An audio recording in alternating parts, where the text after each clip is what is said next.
Liberal nationalism stand for. तो liberalism जो word है वो एक लैटिन वर्ड लिबर से ड्राइव किया गया है, जिसका मतलब होता है फ्री।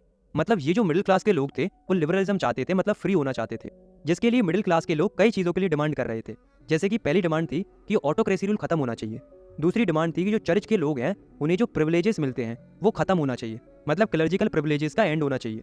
तीसरा, कॉन्स्टिट्यूशन होना चाहिए और एक रिप्रेजेंटेटिव फॉर्म ऑफ गवर्नमेंट होनी चाहिए, मतलब गवर्नमेंट जनता के द्वारा चुनी जानी चाहिए।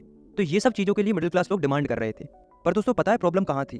प्रॉब्लम ये थी कि ये वोटिंग राइट्स की डिमांड तो कर रहे थे, पर केवल मेंस के लिए, वो भी ऐसे मेंस के लिए जिनके पास प्रॉपर्टी हो। और जो वुमन थी उनको तो ये वोटिंग राइट्स दिलाने के प्लान में ही नहीं थे, मतलब ये वुमन को सपोर्ट नहीं कर रहे थे। तो जो मेंस विदाउट प्रॉपर्टी थे और जो वुमेन थी वो वोटिंग राइट्स के लिए यूरोप की अलग अलग जगहों पर प्रोटेस्ट कर रही थी। वहीं दूसरी ओर यूरोप में एक और प्रॉब्लम चल रही थी। प्रॉब्लम ये थी कि उस समय पर जो ट्रेडर्स थे उन्हें ट्रेड करने के लिए काफी ज्यादा टैक्स देना पड़ता था। फॉर एग्जाम्पल, अगर उस समय पर कोई ट्रेडर हेम्सबर्ग से न्यूरेमबर्ग जाता था तो उन्हें 11 कस्टम बैरियर्स से गुजरना पड़ता था, मतलब 11 जगहों पर टैक्स देना पड़ता था, वो भी 5-5% के हिसाब से। तो आप सोच सकते हो कि अगर वो इतना ज्यादा टैक्स पे करेंगे तो उन्हें काफी ज्यादा लॉस होगा। तो ये एक प्रॉब्लम थी। साथ में एक प्रॉब्लम ये भी थी कि उस समय पर यूरोप में डिफरेंट टाइप्स ऑफ करेंसीज चलती थी, लगभग 30 डिफरेंट टाइप्स ऑफ करेंसी चलती थी।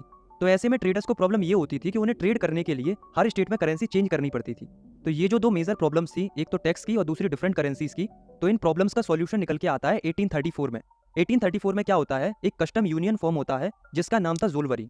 इसे स्टार्ट किया गया था प्रूशिया के द्वारा, बट इसमें बाद में जाकर अदर जर्मन स्टेट्स भी ज्वाइन हो गए थे। तो जोलवरीन के फॉर्म होने से ट्रेड के अंदर काफी लिबरलाइजेशन होता है, जैसे कि जोलवरीन के आने की वजह से जितने भी ट्रिप बैरियर्स थे